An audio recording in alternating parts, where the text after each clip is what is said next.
شروع اللہ کے 99 بابرکت ناموں کے ساتھ، جن ناموں کے ساتھ زمین اور آسمان کی کوئی شے بھی نقصان نہیں پہنچا سکتی، اور وہی سب سے بہتر سننے اور جاننے والا ہے۔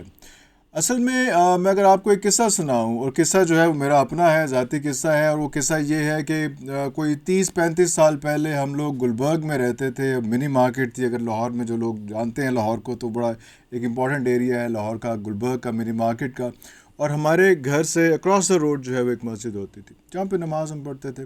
لیکن جمعے کے دن ہمارے والد صاحب ہمیں ایک اور مسجد لے کے جاتے تھے، جو کہ گنگ محل ایک مسجد ہے، جو لوگ لاہور سے واقف ہیں، گلبرگ سے واقف ہیں، ان کو پتہ ہے۔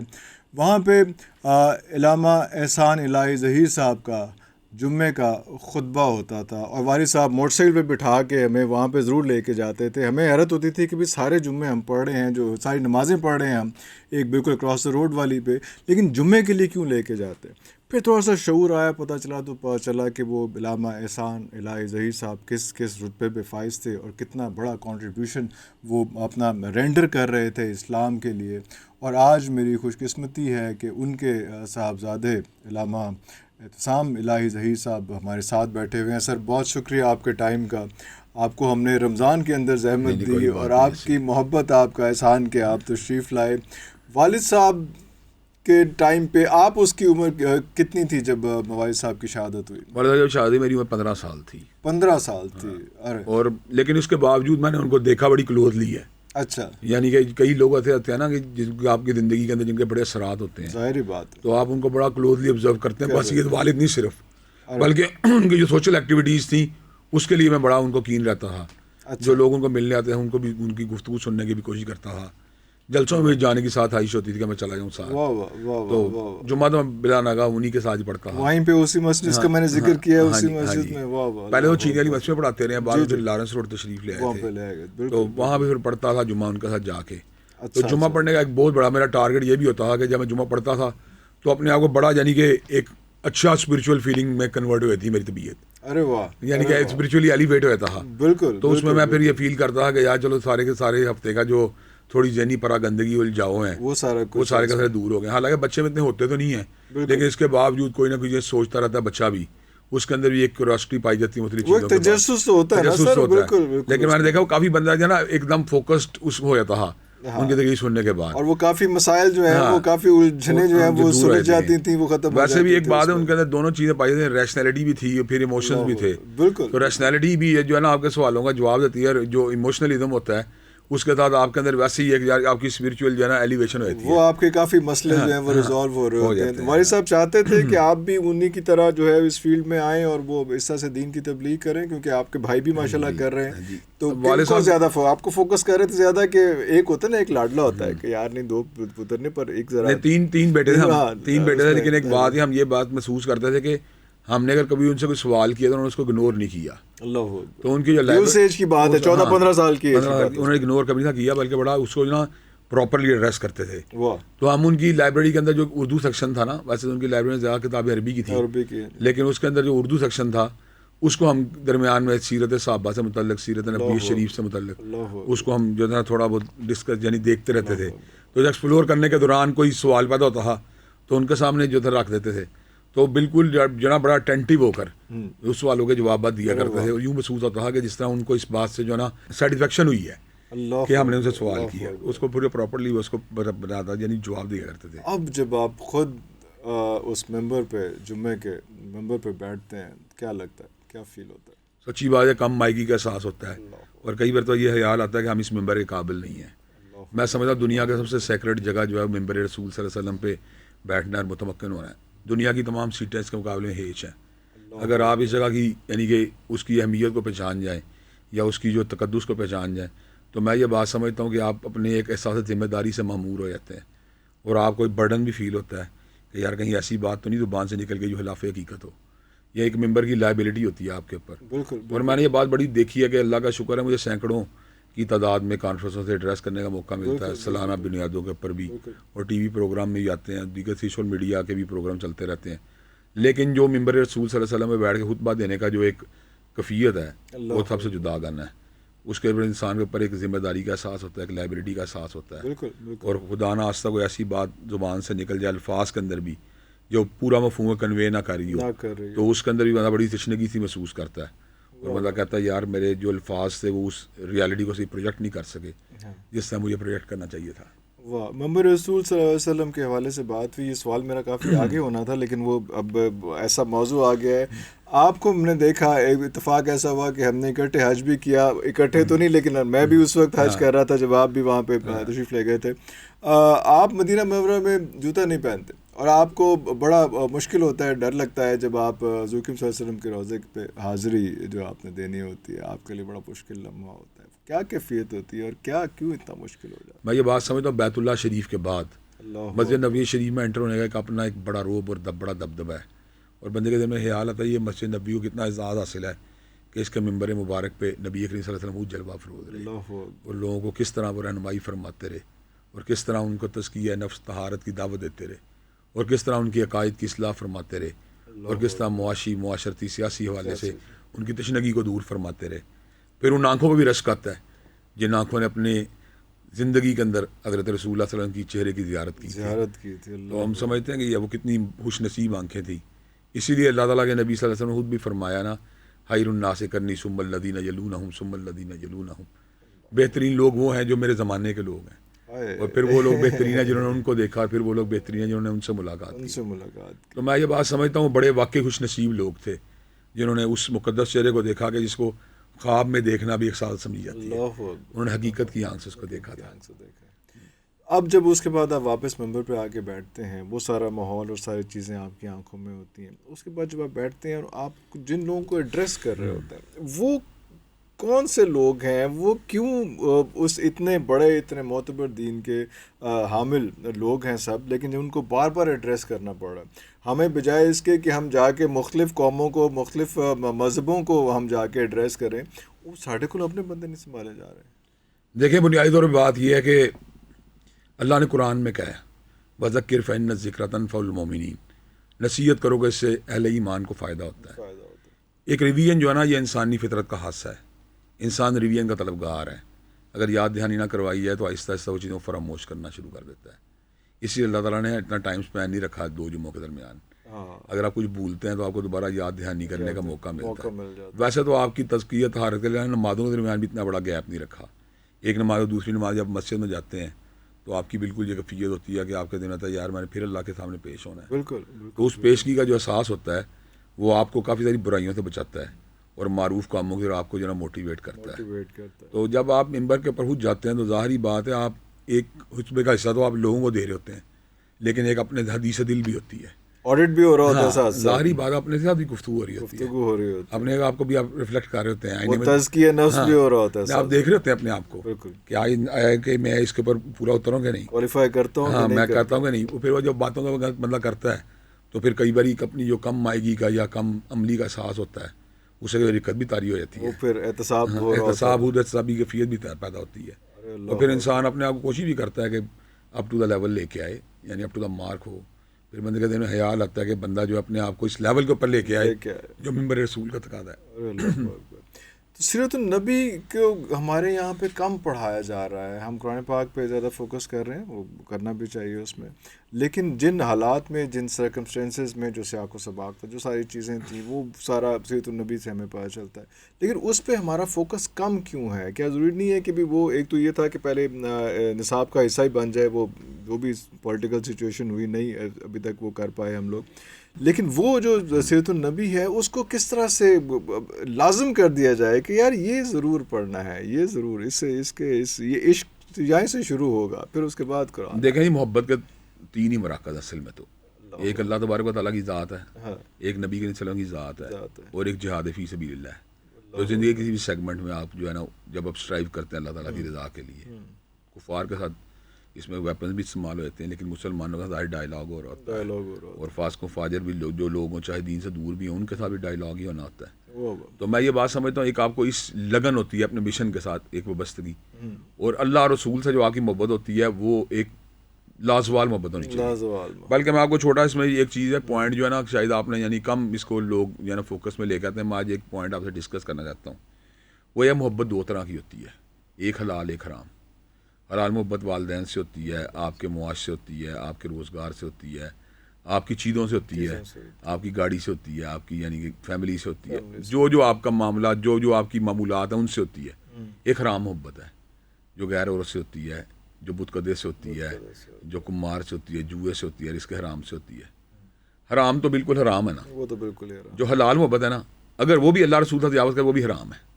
یہ اللہ نے قرآن میں کہا کل ان کان آباؤکم وابناؤکم, وہ تجاوز کر جاتی ہے اگر اللہ رسول کی محبت تجاوز کر جائے تو وہ بھی حرام ہے. تو وہ بھی حرام ہے. تو میں یہ بات سمجھتا ہوں یہ ہماری جو اصل میں کافی سارے معاملات کی جڑ ہے وہ یہ ہے کہ ہماری محبتوں کا جو ہے نا مرکز ٹھیک نہیں. ہم نے جو مراکز ہیں ٹینجیبل محبتوں کے ان کو اتنی اہمیت دی ہے. کئی مرتبہ یہ محبتیں پریکٹیکلی, تھیوریٹیکلی تو ہم کہتے ہیں ہمیں اللہ رسول سے بہت پیار, لیکن پریکٹیکلی کئی مرتبہ یہ ہماری دینی محبتوں میں غالب آ جاتی ہیں. جب یہ غالب آتی ہیں تو پھر یہ ہمیں گمراہ کر دیتی ہیں. اگر ہماری محبتوں کے مراکز درست ہوں اور ہم اللہ اور اس کے رسول سے پراپر محبت کرنے والے ہوں تو میں یہ بات سمجھتا ہوں کافی سارا معاملہ وہیں ٹھیک ہو جاتا ہے. ویسے تو ایک کامل مسلمان بننے کے لیے محبت اور اطاعت کا کمبینیشن ہونا ضروری ہے. یعنی کہ آپ کے اندر اوبیڈینس بھی پائی جائے اور آپ کے اندر لو بھی پایا جائے. لو پلس اوبیڈینس جو ہوتی ہے نا وہ کا کامل مومن بناتی ہے. لیکن اس کے باوجود ہم یہ بات فیل کرتے ہیں کہ کئی مرتبہ لو خود بھی اوبیڈینس کو پیدا کرتا ہے. اچھا, ظاہری بات ہے احترام کو پیدا کرتا ہے, یعنی آپ کا خود بہت اتباع پیدا ہوتی ہے. جب آپ کسی کو جب اتنا محبت کرتے ہیں کہ آپ اس کے ذریعے سوچتے ہی رہتے ہیں تو پھر آپ اس کے اپنے رنگ میں ڈالنے کی اپنے آپ کو کوشش کرتے ہیں. کوئی کرتے ہیں میں اس کے رنگ میں ڈلوں. تو میں یہ سمجھتا ہوں محبت اور یہ جب بنتی ہے یعنی آپس میں ملتی ہے, دونوں اطاعت ملتی ہے, تو پھر ایک پرفیکٹ مومن جو ہے نا وہ سامنے ابھرتا ہے. نہ حالی اوبیڈینس جو ہے آپ کو پار لگا سکتی ہے لو کے بغیر, نہ حالی لو جو آپ کے اس درجے پہ کام آ سکتا ہے اوبیڈینس کے بغیر. اچھا میں آپ کو چھوٹی بات آتا ہوں, یہ جو منافقین تھے مثال دے رہا ہوں, اپیرنٹلی تو اوبیڈینٹ تھے لیکن ان کے دل میں محبت نہیں تھی. اس طرح کئی ایسے لوگ تھے زمانہ جاہلیت میں جو مسلمان تو نہیں ہوئے لیکن نبی صلی اللہ علیہ وسلم کی چاہت رکھتے تھے. لیکن وہ جو چاہت رکھنے کے باوجود جب ان کے اندر ایمان کا دائیا پیدا نہیں ہوا تو وہ کامیاب نہیں ہو سکے. اور اس کے بد مقابل وہ لوگ جو منافق تھے جو اوبیڈینس کا اظہار تو کرتے تھے لیکن محبت دل میں نہیں تھی, وہ بھی کامیاب نہیں ہو سکے. تو کامیاب کون ہوئے؟ حضرت ابوبکر صدیق, حضرت عمر فاروق, حضرت عثمان, حضرت علی المرتضیٰ رضوان اللہ علیہ مجمعین, اس لیے کہ ان کے محبت بھی تھی اور اوبیڈینس بھی. بالکل صحیح. خشیت الہی کو کیسے ڈیفائن کریں گے؟ دیکھیں یہ خشیت الہی در حقیقت اللہ تبارک و تعالیٰ کے ایک ایسے خوف کی کیفیت ہے جو آپ کو جو ہے نا اس کی پسندیدہ چیزوں سے راغب کرتی ہے اور اس کی ناپسند چیزوں سے دور کرتی ہے. جب میں صحیح خشیت پیدا ہوتی ہے, اور اس خشیت کا بہت گہرا تعلق آپ کے علم کے ساتھ اور آپ کے استحضار کے ساتھ بھی ہے. اللہ نے قرآن جیت میں اس بات کا ذکر کیا انما یخشى اللہ من عبادہ العلماء, کہ اللہ سے ڈرنے والے اس کے عالم بندے ہیں. یعنی جتنا علم بڑھتا ہے اتنا خشیت خود بہت بڑھتی جاتی ہے. یہ نہیں ہے کہ جتنا آپ کا کام علم ہے تو آپ کے اندر خشیت زیادہ ہوگی, بلکہ جتنا علم بڑھتا ہے تو خود بخود اس کی ذات کا استحضار اور اس کی ذات کے بارے میں جو علم جب اس میں وسعت پیدا ہوتی ہے تو اپنی کام مائیگی کا احساس بڑھتا چلا جاتا ہے. اللہ تعالیٰ نے قرآن میں اس بات کا ذکر بھی کیا ان فی خلق السماوات والارض واختلاف اللیل والنہار لآیات لأولی الالباب, کہ بے شک رات اور جن کے آنے جانے میں اور زمین و آسمان کی تخلیق کا نشانیاں ہیں عقل والوں کے لیے. الذین یذکرون اللہ قیاما وقعودا وعلی جنوبہم, جو اللہ کو اٹھتے بیٹھتے اپنے پہلوؤں کے اوپر یاد کرتے ہیں. ویتفکرون فی خلق السماوات والارض, اور زمین و آسمان کی تخلیق پہ غور و فکر کرتے ہیں. جب غور و فکر کرتے ہیں تو الٹیمیٹلی پہچان جاتے ہیں کہ یار کائنات اتنی بڑی ہے, خالق اتنا بڑا ہوگا. پھر جب یہ احساس پیدا ہوتا ہے تو پھر پتہ کیا کہتے ہیں ربنا ما خلقت ھذا باطلا سبحانک فقنا عذاب النار, اے ہمارے پروردگار تو نے جو کچھ بھی باطل نہیں بنایا, آپ کی ذات پاک ہے تو ہمیں آگ کے عذاب سے بچا لیجئے, اس لیے کہ ہمارے اعمال جو ہے نا وہ مدار نجات نہیں بن سکتے. آپ کی رحمت کے طلبگار ہیں, آپ کی مغفرت کے طلبگار ہیں. یہ خشیت کی کیفیت کا تعلق جو ہے نا آپ کے علم کے ساتھ ہے. جتنا بڑا کوئی عالم ہوتا ہے اس میں اتنی ہی خشیت ہوتی ہے, اور سب سے زیادہ خشیت اللہ تبارک و تعالیٰ کے انبیاء میں تھی, اللہ تعالیٰ کی ذات کی. جتنا وہ اس کی محبت اور خشیت سے لبریز تھے دنیا میں کوئی دوسرا نہیں ہو سکتا. پیدا کیسے کریں؟ پیدا میں سمجھتا ہوں اس کا سب سے بڑا پیدا یہ ہے کہ اپنے اندر نا علم نافع کے حصول کی تمنا پیدا کریں. علم نافع, ہاں, یعنی نفع بخش علم. ایک علم وہ ہے کہ جس کا مقصد ہے میں اپنی ذات کو اجاگر کرنا ہے, وہ علم کسی کام کا نہیں. اور ایک علم وہ ہے جس کے اندر عملی مطابقت نہیں میرے ساتھ. ایک حدیث پاک میں یہ بات آتی ہے کئی ایسے لوگ کل قیامت کے دن آئیں گے جن کے اعمال بظاہر اتنے زبردست ہوں گے کہ تہامہ کے پہاڑوں جیسے ہوں گے, لیکن خلوت کے گناہوں کے ریزہ ریزہ ہو جائیں گے. تو خلوت کے گناہ کیوں؟ خلوت کے گناہوں کے ریزہ ریزہ ہو جائیں گے. تو وہ جو مومن جو ہے جس کی خلوت پاک ہے, خلوت ایک ایسی جگہ ہوتی ہے جہاں پہ اللہ تعالیٰ اور انسان کے درمیان کوئی چیز خائل نہیں ہوتی, کوئی تیسری چیز نہیں ہوتی. وہ ٹائم ہوتا ہے اللہ قریب ہونے کا, اور ہم اپنی حرکتوں سے اللہ کو دور کر دیتے ہیں. اللہ دیکھ رہا ہوتا ہے کہ یہ اپیرنٹلی تو باہر بڑا بنا ہوا ہے, میرا وفادار, میرا تابع دار, لیکن اس کی حلوت جو ہے نا وہ میری نافرمانی کے اندر اتری ہوئی ہے, وہ صاف نہیں ہے. تو اس میں یہ ہے جب یہ آپ کے اندر علم نافع وہ ہوتا ہے, علم نافع وہ ہوتا ہے جو انسان کو اسٹیج کے اوپر لے آتا ہے کہ وہ اپنی ذات سے بالاتر ہو کے اللہ کی حیثیت کے لیے جو ہے نا کام کرتا ہے, مخلوق کے نفع کے لیے کام کرتا ہے. اس کے دین میں یہ بات نہیں ہوتی کہ میں نے اس علم کے ذریعے جو ہے نا ستائش جانی ہے, نہ ہی وہ اپنے علم اور عمل کی مطابقت سے بے نیاز ہوتا ہے, بلکہ اس کی عمل اور عمل بڑی ایک ہم آہنگی پائی جاتی ہے. اللہ نے قرآن میں یہ بعض ایسے جنتیوں کا ذکر کیا ہے جن کی کیفیت اللہ کو یوں بیان کرتے ہیں, کانوا قلیلا من اللیل ما یہجعون, وہ راتوں کو کم سوتے تھے, اللہ کی عبادت مصروف رہتے تھے, اور جس وقت سحری ہوتی وبالاسحار هم یستغفرون, تو معافی مانگ رہے تھے. یعنی کہنے کا رات کو اللہ تبارک و تعالیٰ کی بندگی میں کمر بستہ رہنے کے بعد باوجود جب سحری آتی تھی استغفار اس لیے کرتے تھے, وہ سمجھتے تھے کہ ہماری عبادت جو ہے نا ہماری جگہ کی کفایت نہیں کر سکتی, بلکہ اللہ تعالیٰ کی رحمت کی ہمیں ضرورت ہے, اس کی مغفرت کی ضرورت ہے. یہ کیفیت جو ہے نا ایک علم نافع سے پیدا ہوتی ہے. نفع بخش علم وہ ہوتا ہے جو انسان کو اللہ والا بناتا ہے اور انسان کو اللہ کے رنگ میں رنگنے کے لیے جو ہے نا اس میں تحریک پیدا کرتا ہے. نفع بخش علم کی کے لیے کوئی صلہ ستائش کی ضرورت نہیں ہوتی. اس کو پتہ ہوتا ہے اس بات کا کہ میں صلہ ستائش کی تمنا کروں گا یا ریاکاری کے راستے پہ چلوں گا یا اپنے علم اور عمل میں مطابقت نہیں پیدا کروں گا تو مجھے سکسیس نہیں مل سکتی.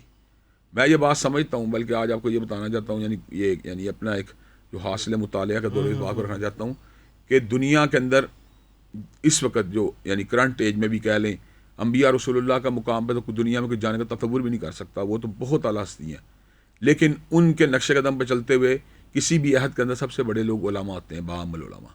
لیکن اگر ایک عالم باعمل نہ ہو تو وہ ایک ادنا مومن سے کم درجے کا بندہ ہوتا ہے. ایک عام مومن اس سے بہت بلند ہوتا ہے, عام مومن اس سے بہت بلند ہوتا ہے اگر وہ عالم باعمل نہ ہو.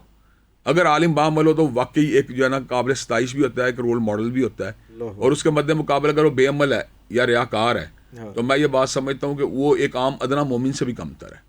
اللہ تعالیٰ نے قرآن مجید میں ان لوگوں کا ذکر کیا ہے, علماء یہود کا, جن کا بڑا علم تھا لیکن اس میں ان کا عمل نہیں تھا, نہ ہی وہ حق پرستی کے راستے پہ چلے, کہ ان کا علم جو تھا ان کو اس بات کی طرف گائیڈ کر رہا تھا کہ نبی کریم صلی اللہ علیہ وسلم رسول برحق ہے, لیکن وہ اس کے باوجود جو تھے اس کے راستے پہ نہ آئے, نہ انہوں نے اس چیز کو جو ہے نا اختیار کیا. تو اللہ نے پھر ان کی مثال جو ہے نا گدھے کی ساتھ دی, کہ ان کی مثال گدھے کی, جس پہ کتابیں لادی تو گئی ہیں لیکن اس کا اثر جو ہے نا ان کے قلوب کے اوپر یا اذہان کے اوپر یا ان کے وجود پہ موجود نہیں ہے. عالم باعمل جو ہوتا ہے نا وہ اس کا علم اس کے جو ہے نا دل دماغ اور جوارے پورے اعضاء پوری باڈی کے اوپر جو ہے نا بلکہ پوری روح کی گہرائیوں روح پہ ہوتا ہے. اور جب وہ پوری روح وہ یعنی کہ وہ اللہ تبارک و تعالیٰ کی محبت کے اندر اس کی حیثیت گم ہوتا ہے.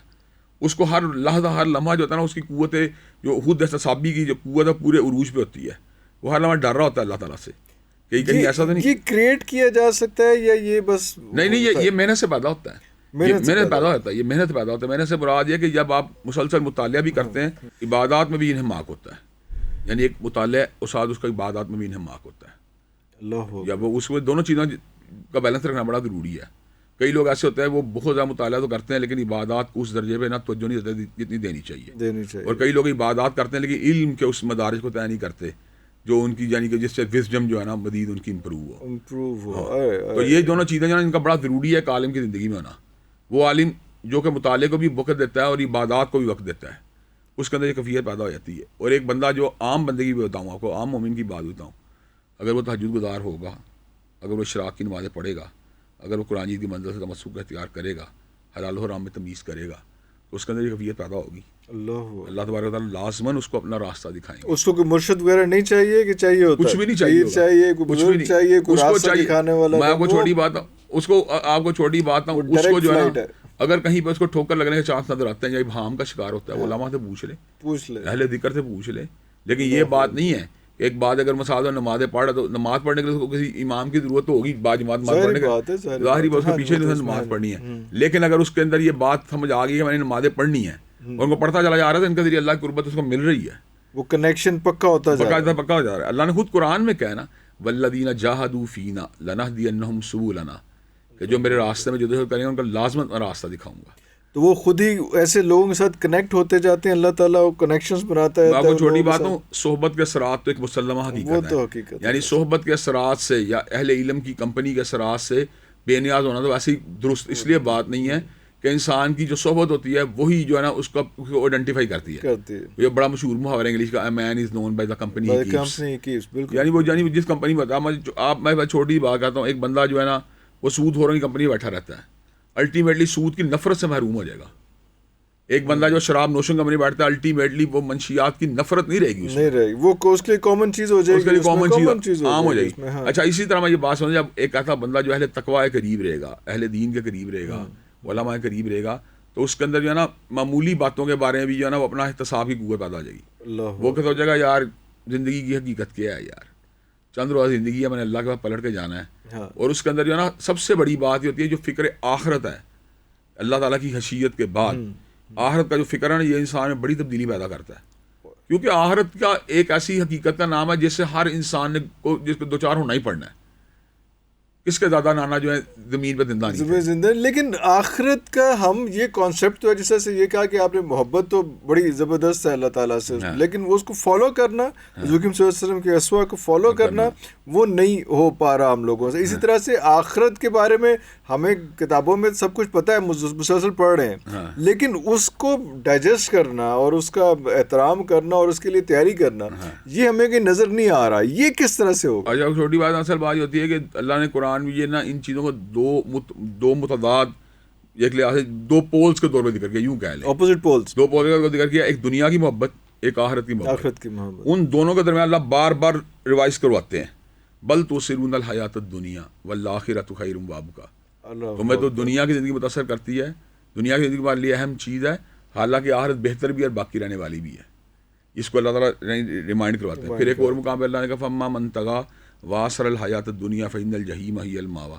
جیسے طغیانی کا راستہ اختیار کیا اور دنیا کی زندگی کو فوقیت دی تو وہ جہنم میں جائے گا. واما من خاف مقام ربہ واما من خاف مقام ربہ ونہى النفس عن الہویٰ, اور جو اللہ کے سامنے کھڑے ہونے ڈر گیا اور اپنی خواہش کو اس نے دبا لیا, فإن الجنۃ ہی المأویٰ, تو جنت میں جائے گا. تو اس کا مطلب یہ ہے کہ جو آپ کو نا ریوائز کرنا پڑے گا بار بار. اور میں سمجھتا ہوں آخرت کی یاد دلانے کے لیے سب سے بہترین چیز جو ہے نا موت ہے. یعنی موت ایک ایسی حقیقت ہے جس میں دہریوں کا بھی اتفاق ہے, صرف اہل دین کا نہیں. اور اسی لیے قبرستانوں میں جو مردوں کے لیے جانا, بار بار جانا جو ہے اس کے لیے اس کی تلقین ہے تاکہ اس کی عبرت پیدا ہو, اور جنازے کو کندھا دینا یا مٹی ڈالنا. میں چھوٹی بات میں آپ کو بتاؤں, میرے تو ہر والد والدہ دونوں بھی زندہ نہیں ہیں اس وقت, لیکن نانا نانی دادا دادی تو کئیوں ہم نے دیکھا اپنی آنکھوں سے جاتے ہوئے, دیکھا بھی نہیں, ان کو دیکھا, قبروں اترتے دیکھا ہے. تو اس کا مطلب یہ ہے کہ یہ ایک ایسے حقائق ہیں جن کو نظر انداز کرنا جو ہے نا وہ ممکن نہیں. لیکن اس کے باوجود انسان کے اندر ایک ایسی کیفیت پائی جاتی ہے کہ دادا دادی کو دفنانے کے بعد, نانا نانی کو دفنانے کے بعد, ماموں چچا کو دفنانے کے بعد, حتیٰ والدین کو دفنانے کے بعد, کچھ عرصے کے بعد اپنے آپ کو امورٹل سمجھ لیتا ہے, اپنے آپ کو لافانی سمجھ لیتا ہے. حتیٰ کہ ایون کہ بیماریاں جب آتی ہیں وہ بھی دراصل تو موت کا ساتھ ہی دلا رہی ہوتی ہے کہ تم کمزور ہو, تمہیں جس طرح آج بیماری نے مغلوب کر لیا, ایک دن تمہیں موت بھی مغلوب کر لے گی. لیکن انسان پھر بھی جو ہوتا ہے نا وہ ان بیماریوں کی سے جو درس حاصل ہوتا ہے اس کو اپنے دل سے لگانے کی بجائے پھر ایک جو ہے نا اسکیپ والے راستے پہ چل نکلتا ہے. میں کہتا ہوں اس کی فطرت اللہ نے بڑی عجیب بتائی ہے قرآن جیت میں, بل یرید الانسان لیفجر امامہ, بلکہ انسان تو چاہتا ہے کہ آئندہ آنے والی زندگی گناہوں میں گزارے. یعنی کہ انسان کا ایک ایسی دائیہ ہے کہ وہ نفسانی خواہشات جو ہے بار یعنی اسے کھینچتی ہیں اپنی طرف. تو اس یہ ایک ہے تو بہرحال امتحان نا, اس امتحان گاہ سے ہم نے اپنی آخرت کو جو ہے نا ایک فوقیت دیتے ہوئے گزرنا ہے, تو جو دے دے گا وہ کامیاب. Coming back to my first point جو میں نے شروع کیا تھا, ممبر رسول صلی اللہ علیہ وسلم کا جمعے کا خطبہ ماشاء اللہ آپ کا بہت زیادہ, اور آپ سیرت بہت زیادہ جمعے کے خطبے میں ماشاء اللہ بہت زیادہ آپ اس پہ ایمفسائز کرتے ہیں, فوکس کرتے ہیں. لیکن میں یہ کہا تھا کہ ایک تو کہہ رہے ہیں کہ آپ لوگوں کو جو آ رہے ہیں ان کو آپ ریوائز کروا رہے ہیں, ٹھیک ہو گیا, وہ آپ نے ایک سافٹر ورژن آپ نے بتایا, لیکن ریوائز ہو رہے ہیں لوگوں کو. کیا یہ نہیں ہے کہ ابھی جس طرح سے ہم رمضان میں بیٹھے ہیں تو ایک دم پرائس ہائیک ہوتی ہے, وہی لوگ جو جمعے کے دن میں آ کے پورا جو مسجدیں بھی بھر جاتی ہیں, سارا کچھ ہو جاتا ہے, لیکن باہر جا کے وہی ذخیرہ اندوزی, وہی ملاوٹ, وہی سارا کچھ ہو رہا ہوتا ہے. اس چیز کو آپ کیسے دیکھتے ہیں کہ کیا ممبر جو ہے وہ اس کو فوکس کر سکا ہے, لوگوں کو اس گندگی سے پل آؤٹ کر سکا ہے؟ اس وقت میں صرف آپ کی بات نہیں کر رہا, میں باقی اوور آل کی بات کر رہا ہوں. ہاں کہ کیا ممبر اپنا اپنا حق ادا کر سکا ہے؟ کہاں پہ کنفیوژن آ رہی ہے, کہاں پہ پرابلم آ رہی ہے؟ میں صاحب یہ بات کہ ریزلٹس اچھے نہیں آ رہے. اچھا میں آپ کو بتاؤں, پہلے تو یہ تو اللہ نے اس کی یعنی کہ انسان کی بتا دی نا, بل یرید آئیڈیالوجیکل ہو گیا نا, وہ چاہتا یہ میں گناہوں میں زندگی گزاروں, اس گناہوں کے اندر لالچ شامل ہے, ظاہری بات ہے, گناہوں کے مختلف فیکٹرز ہیں. اچھا پھر آپ کو بتاؤں, میں چلے آپ کو سورۃ تکاثر کی بات کرتا ہوں. سورۃ تکاثر ایک مستقل سورت ایسی ہے جس میں کثرت کی حوث کا ذکر, الہاکم التکاثر, کہ تمہیں کثرت کی حوث نے غافل کیا, یعنی اس کثرت کی حوث نے اس کا قبروں تک پہنچ گیا. اس کا مطلب یہ ہے کہ یہ انسان کی اندر یہ ایک پائی جاتی ہے کمزوری, اس اللہ نے اس کو جو ہے نا وہ ایک یعنی اس کو اللہ نے خود جو ہے نا اس کا ذکر کیا ہے. اچھا میں پھر آپ کو ایک بات آتا ہوں, انسان کے اندر اللہ نے ایک قوت رکھی ضمیر کی, اور ایک باہری بیرونی داعیہ علم اور خطاب کا, یعنی یہ بیرونی ہے, بیرونی داعیہ نے اس کو ہٹ کرنا ہے ضمیر کی قوت کو, اس نے اس کو ایڈریس کرنا ہے کہ ضمیر کو بیدار کیا جائے. اچھا ایک قوت ہے نفس کی اور ایک قوت ہے شیطان کی. شیطان اس نفس کی قوت کو وہ ایڈریس کر رہا ہے. آپ میرے شیطان کا ایڈریس نفس ہے, اور انسان کے دائی کا جو ایڈریس ہے وہ ضمیر ہے. اس ضمیر کو جب ہم ایڈریس کریں گے بار بار تو کئی مرتبہ اس, اچھا پھر آپ کو ایک بات آتا ہوں, کئی مرتبہ ضمیر تسلیم کر لیتا ہے اس حق کو, لیکن کیوں ایسا ہوتا ہے اسے عمل نہیں کر پاتا؟ اس لیے کہ وہ عملی طور پہ مجموعی طور پہ کمزور ہوتا ہے دینی معاملات میں.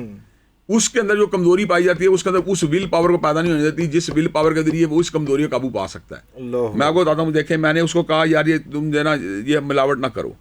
قوم شعیب پہ عذاب اگر آیا تھا تو ملاوٹ کی وجہ سے آیا تھا, کم تولنے کم ماپنے کی وجہ سے آیا تھا. یہ بات کو وقتی طور سمجھ بھی آ گئی. اب دکھ اور المیہ کی بات یہ وہ نمازی نہیں ہے. جب وہ نماز سے دور ہے تو الٹیمیٹلی اس نے اپنے نفس کے اندر اس قدر کمزوری پیدا کر دی ہے کہ اس کو اس جگہ پر بھی جو ہے نا وہ اس کو قوت نہیں مل رہی. اصل میں ہوتا کیا آپ کو بتاتا ہوں, ہوتا یہ ہے کہ جو نیکی کی ہر عمل ہے نا وہ دوسرے عمل کو آسان بناتا ہے, اور برائی کا ہر عمل دوسرے برائی کے عمل کو آسان بناتا ہے. اس لیے مقدمات سے بھی روکا گیا ہے کہ زنا کے قریب بھی نہ جاؤ. اللہ تعالیٰ کو پتا ہے کہ انسان ان مقدمات یا راستوں چل گیا جو زنا کے قریب جاتا ہے الٹیمیٹلی زنا کا ارتکاب ہوگا. اسی طرح اللہ تبارک و تعالیٰ ان راستوں کے انسان کہتے ہیں خیر کے راستوں کے پیش قدمی کرو, بڑھو, سب کا لے جانے کی کوشش کرو. اس لیے کہ اللہ تعالیٰ اس بات کو جانتے ہیں کہ اس کے نتیجے کے اندر جو ہے نا اس کے اندر ایک داعیہ پیدا ہوگا نیکی کا. اچھا پھر آپ کو بتاتا ہوں, اس کو اللہ نے قرآن میں بھی بیان کیا ہے, فَأَمَّا مَنْ آتَى وَاتَّقَى وَصَدَّقَ بِالْحُسْنَى, جس نے دیا اور تقوی اختیار کیا اور سچائی کی تصدیق کی, کتاب و سنت کی تصدیق کی, فَسَنُيَسِّرُهُ لِلْيُسْرَى, اللہ اس کے لیے آسان راستے کو آسان بنا دیں گے.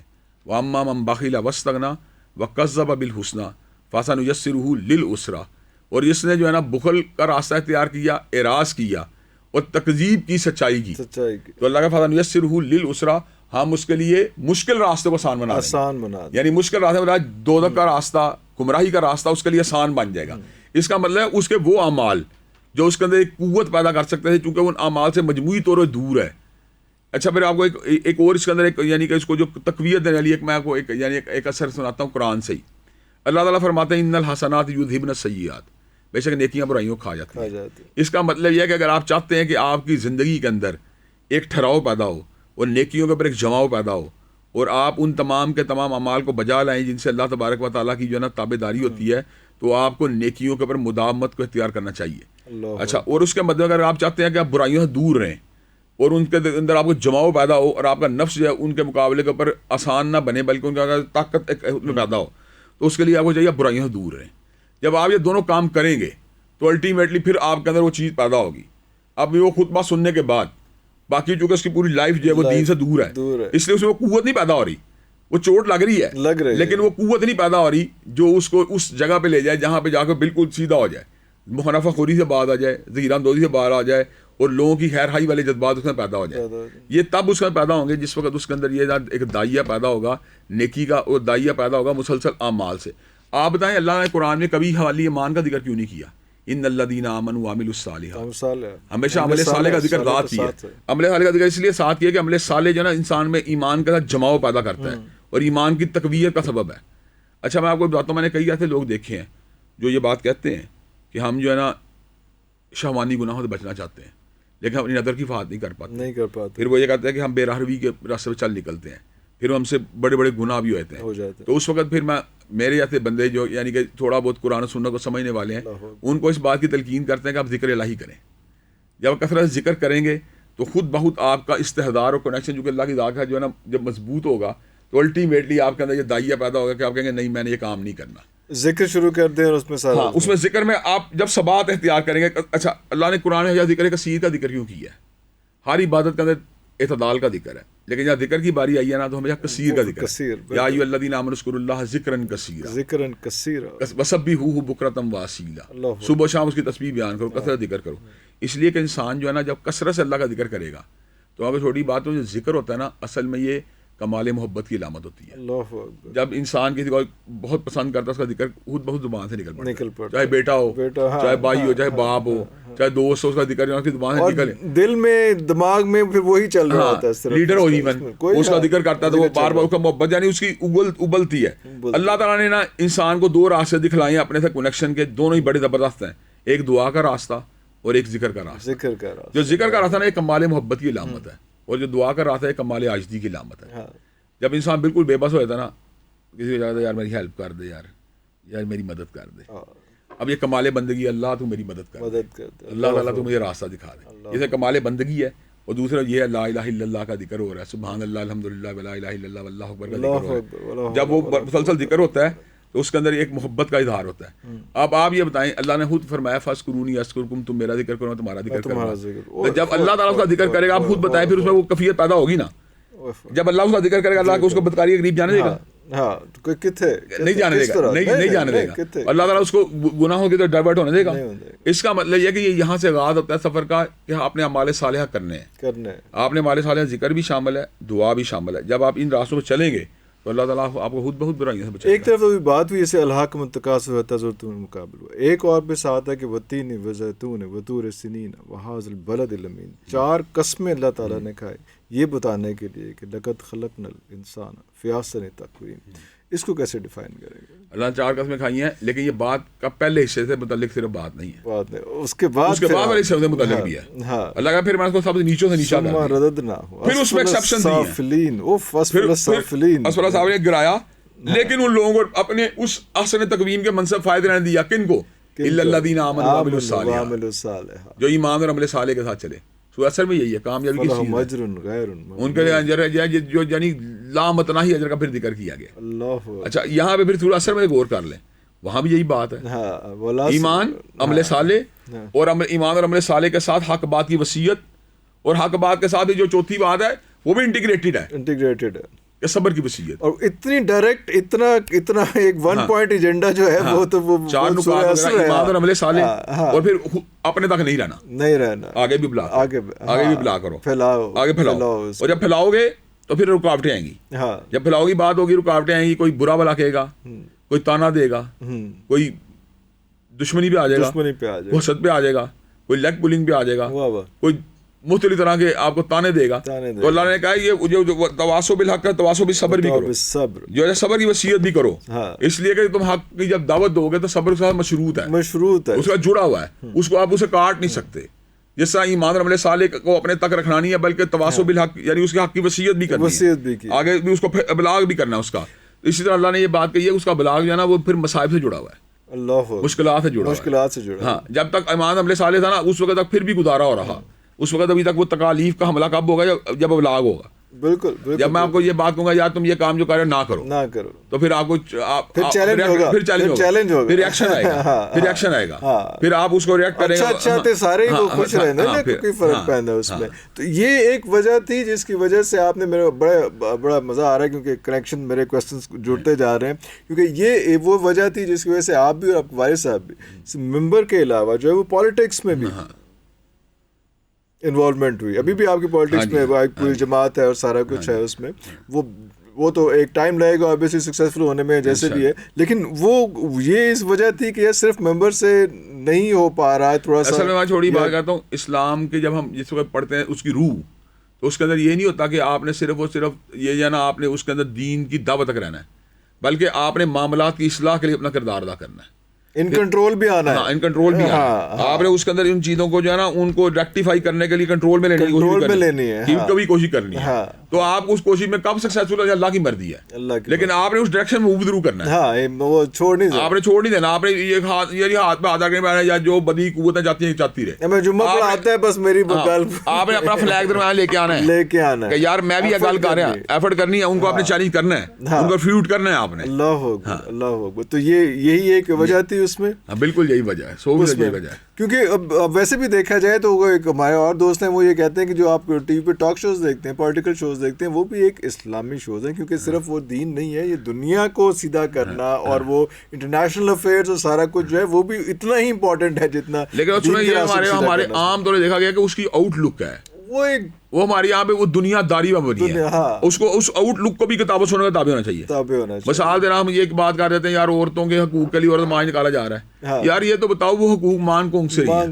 اگر تو وہ وراثت مانگ رہے تو ساتھ دو ان کا، تو پھر تو کھڑے ہو. اگر تو وہ تعلیم مانگ رہے ہیں ان کا ساتھ دو. اگر وہ ایسی کوئی بات کر رہی ہے جو دین کے مطابق کا ساتھ دو. اگر وہ یہ کہتے ہیں تحفظ مانگا ساتھ دو. اگر وہ جنسی آزادیاں مانگ رہے ہیں تو پھر تو غلط بات ہے نا. وہ پھر ویسے خود ہی ڈیفیوز ہو جاتی ہے. وہ ڈیفیوز ہے تو پھر وہ عورت مانج تو نہ، پھر تو اسٹنٹ ہے. پھر تو ہاں یہ کہنا یہ کہ یہ جس طرح پھر میں یہ کہتا ہوں کہ عام طور پر جب بات کی جاتی ہے تو اس میں مذہبی ایلیمنٹ کو یا مذہب کی رہنمائی کو اس میں مائنس کر دیا جاتا ہے.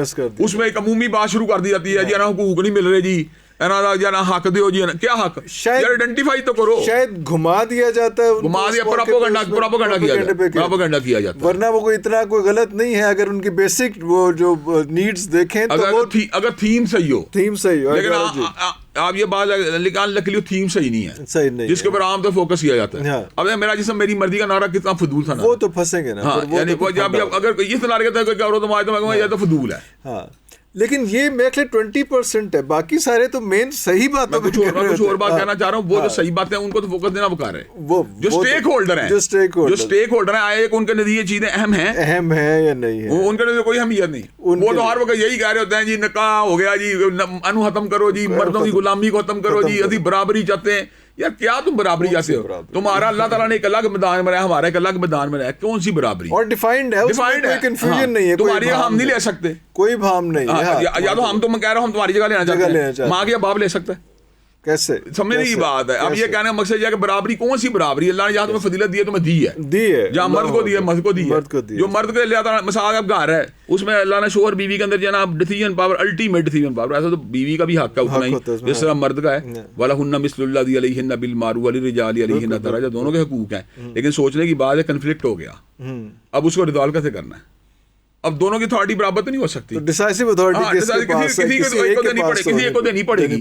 تو میں سمجھتا ہوں یہ ایسے ایشوز ہیں جن کو ہاں جو ہے کنفیوز کر دیا گیا، مرد و زن کی برابری کا نعرے. یہ تو ایک ضمنی مثال ہے یہ، لیکن میں آپ کو یہ بتانا چاہ رہا ہوں کہ ہمارے جتنے بھی یہ ٹاک شوز ہیں یا جتنے بھی ہمارے ایشوز ہیں سماجی ہوں، سیاسی ہوں، معاشی ہوں، اگر تو وہ کتاب و سنت کی روشنی میں ہم ان کا جائزہ لے رہے ہیں، بہت خوبصورت بات ہے. اور کتاب و سنت سے کو ڈیٹیچ کر کے اپنی من ماننی کی چیزوں پہ جاتے ہیں تو پھر یہ دین کے اوپر نہیں مبنی چیزیں، پھر مشکل ہو جاتی ہے. پھر مشکل ہو جاتی ہے. لیکن کچھ ایسے لوگ ہیں جو احادیث کی کتابوں کا ریفرنس دیتے ہیں، وہ مصدقہ کتابوں کا ریفرنس دیتے ہیں، اور کچھ ڈیجیٹل میڈیا پہ بیٹھ کے جو ہے، لیکن بہت سے علماء ان کے جو ہے وہ اگینسٹ بھی ہو جاتے ہیں. آپ سمجھ رہے ہوں گے میں کس کی بات کر رہا ہوں. یہ کیوں کانفلکٹ آف اوپینین ہے؟ اصل بات یہ ہوتا ہے کہ قرآن مجید نے اللہ تعالیٰ نے علماء یہود کا ذکر کیا ہے کہ یحرفون الکلم عن مواضعہ، وہ ان کے آیات کا جو اطلاق ہوتا ہے اس کو ہٹاتے تھے اور اس کو کہیں اور پہ اس کو نافذ کرنے کی کوشش کرتے تھے.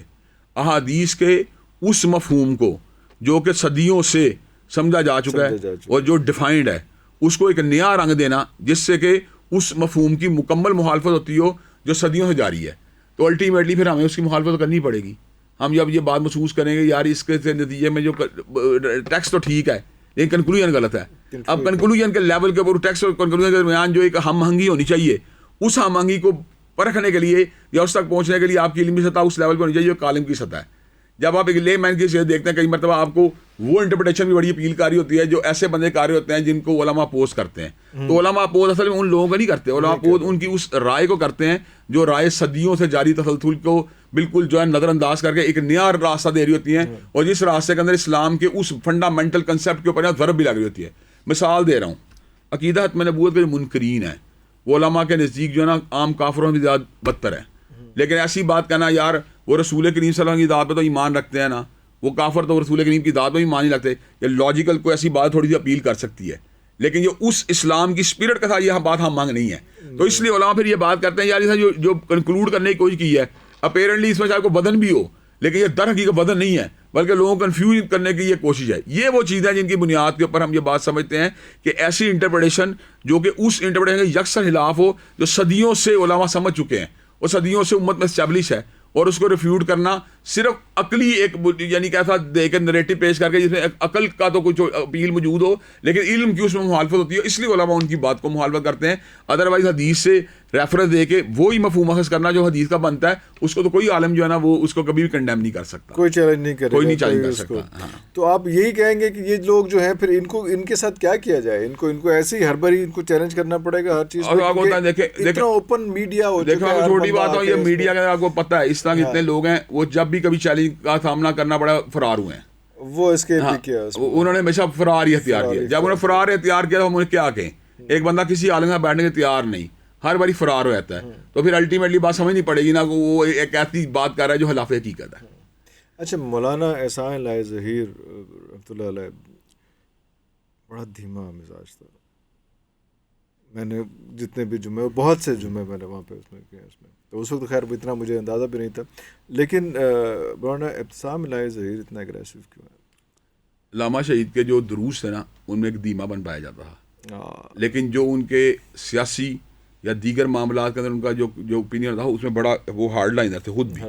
تو ہم یہ چونکہ آپ کو کئی ایسے ایشوز کے اوپر ہماری بات نظر آ رہی ہوتی ہے جو اصلاً دروس سے متعلق نہیں ہوتی.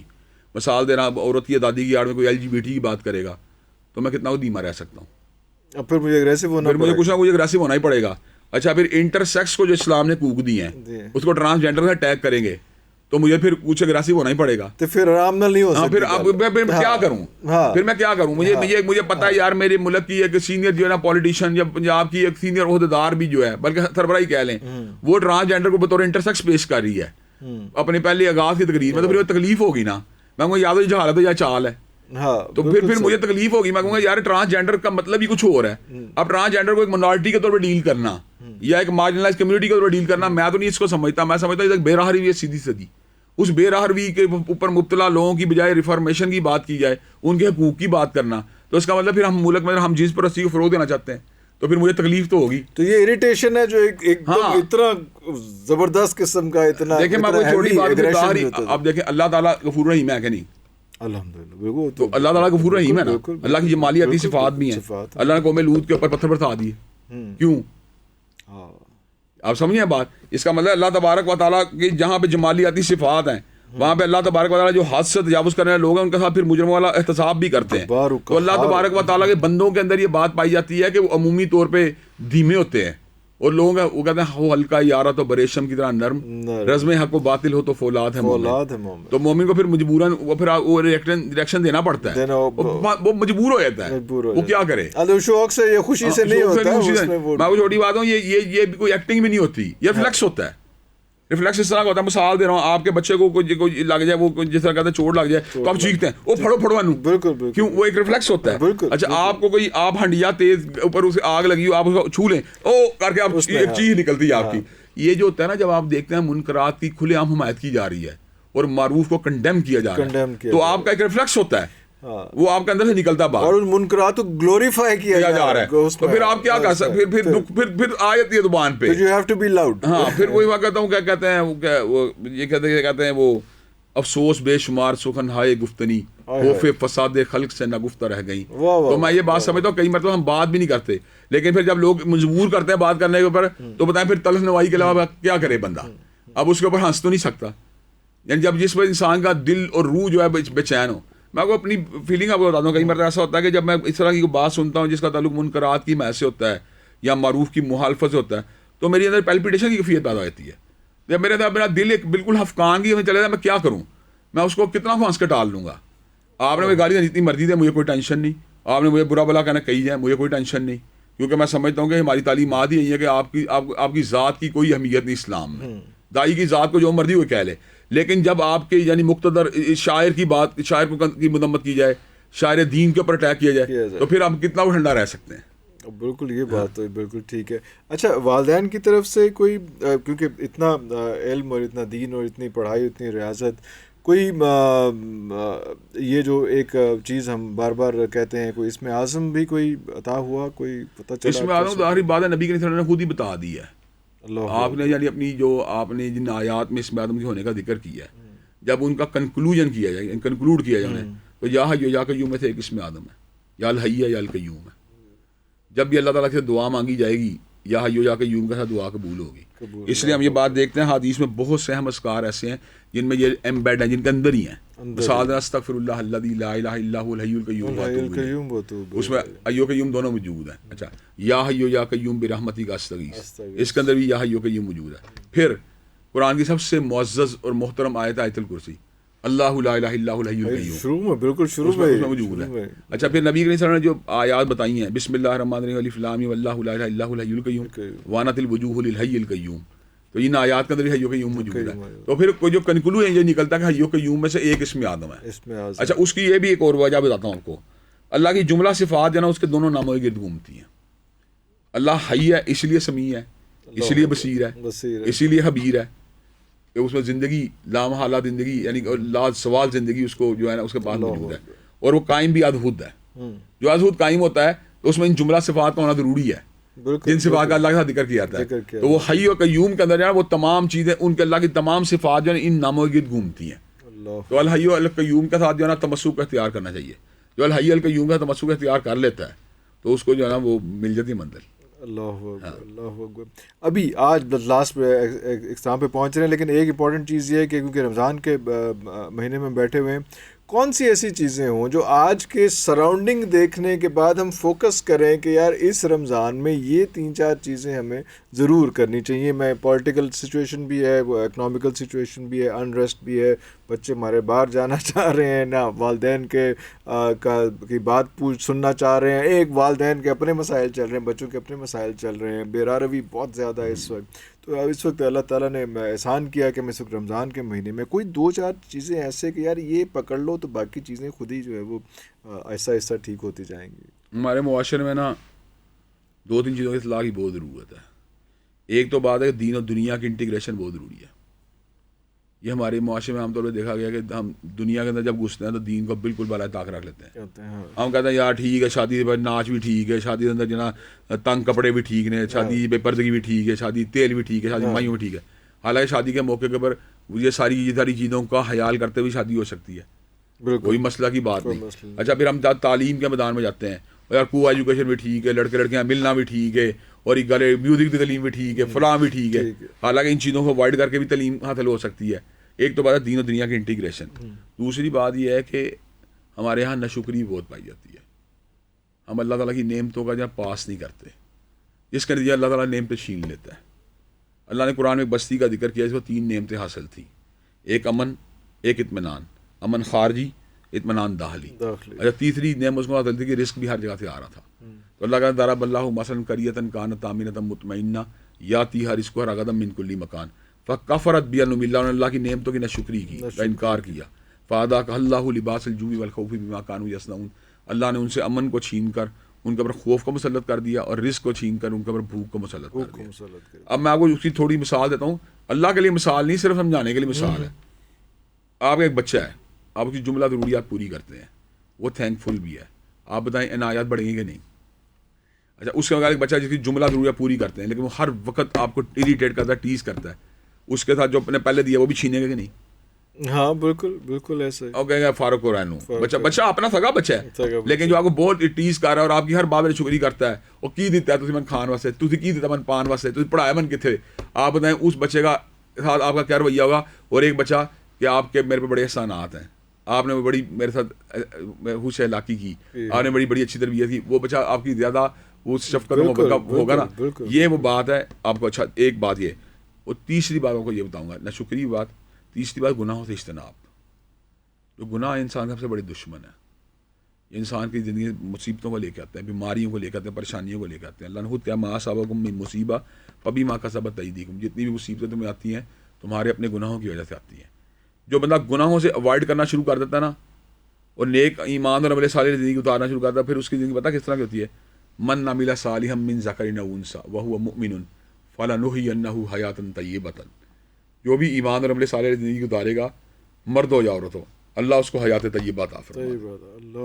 یہ حیات طیبہ کا جو راستہ ہے نا, یہ نیکی کا راستہ ہے, اور جو ذکر سے دوری کا راستہ ہے, اللہ کی نصیحت سے دوری کا راستہ ہے, وہ واضح ہے. من نارد عن ذکری فإن له معیشۃ ضنکا, جو میرے ذکر سے دوری اختیار کرے گا, میری نصیحتوں سے دوری اختیار کرے گا, میں اس کا جیون تنگ کر دوں گا. ونحشرہ یوم القیامۃ اعما, اور قیامت اس کو اندھا کر دوں گا. وہ کہے گا ربی لما حشرتنی اعما, اللہ نے مجھے اندھا کیوں کیا, وقت کنت بصیرا, میں تو دیکھنے والا ہوتا تھا. تو اللہ تعالیٰ فرمائے گا کذالک اتتک آیاتنا, تجھے آیات دی تھی, فنسیتھا, تو نے ان کو بلا دیا, وکذالک الیوم تنسیٰ, چنانچہ آج تجھے ہی فراموش کر دیا گیا. اللہ اکبر. اچھا آخری ایک بات, کیونکہ آخری اتنی باتیں ہیں کہ وہ بار بار اشارہ کر رہے ہیں مجھے ٹائم کا, لیکن وہ مجھے بتائیں کہ ایک دفعہ ایسا واقعہ ہوا کہ آپ نے 40 دن تک اپنے آپ کو آئسولیٹ کر لیا تھا. یہ کیا جادو کیا ہے, کیوں اتنا 40 دن آئسولیٹ نہیں, میں 40 دن آئسولیٹ نہیں کر لیا, کافی دیر میں اس کے دیر رہا, کافی دیر رہا, اس سے بھی زیادہ مدت, 40 سے زیادہ مدت گزر گئی. کوئی دن نہیں تھے وہ, میں تو کچھ مہینے کہہ سکتا, مثال کے طور پر کئی مہینے کہہ سکتے ہیں, کئی مہینے کہہ سکتے ہیں. اس میں یہ تھا کہ میری زندگی میں 2-3 مرتبہ شر کے اثرات سے پالا پڑا ہے. تو 2-3 بار شر کے اثرات جب پالا پڑا ہے, ان کے میں نے ذہن میں آیا کہ آپ کی جو نفسیاتی, ذہنی اور قلبی کیفیات ہوتی ہیں, وہ اس قدر مغلوب ہو جاتی ہیں ان اثرات کی وجہ سے کہ آپ یوں سمجھیں ان میں کھو جاتے ہیں. اس کھوئی کیفیت سے باہر نکلنے کے لیے نہ سائیکالوجسٹ آپ کے کام آ سکتے ہیں, نہ سائیکیٹرسٹ آپ کے کام آ سکتے ہیں. آپ کے لیے صرف ایک ہی راستہ ہوتا ہے, وہ ذکر الہی کا راستہ ہے, اور خصوصیت سے کلمات توحید اور استعاذہ. جب آپ کلمات توحید یعنی لا الہ الا اللہ وحدہ لا شریک لہ الملک وله الحمد وهو على كل شيء قدیر, یا اللہ لا الہ الا هو الحی القیوم آیت الکرسی, یا فلق ناس, یا اعوذ بکلمۃ اللہ التامۃ من شر ما خلق, جیسے کلمات کا ورد کرتے ہیں, اور اس کے ساتھ ساتھ اپنے گناہوں میں نادم ہوتے ہیں, تو اللہ تعالیٰ آپ کو باہر نکال دیتا ہے, اور اللہ کا فضل و کرم آپ کے مصائب دور ہو جاتے ہیں. But my point stands there, جادو کیا ہے, وہ اتنا پاورفل کیا ہے, کس طرح سے اتنا اسٹرانگ ہے؟ اصل بات ہوتی ہے کہ اس کے اندر شیاطین کے جو ہے نا انوالومنٹ ہوتی ہے. جس طرح آپ کے انسانی, یعنی کہ انسانی ایک وجود, اس طرح جنات کے بھی وجود ہوتے ہیں. وہ جنات جس وقت انفلوئنس کرتے ہیں انسانی وجود کے اوپر, اس کی فکر کے اوپر, تو وہ غلبہ اتنا شدید ہوتا ہے. جیسے اللہ نے قرآن میں کہا من شر الوسواس الخناس الذی یوسوس فی صدور الناس من الجنۃ والناس. آمنے سامنے بیٹھ کر انسان کرتے ہیں, لیکن یہ جنات جو ڈائریکٹ سینے میں اور دماغ میں ڈائریکٹ القاء کرتے ہیں.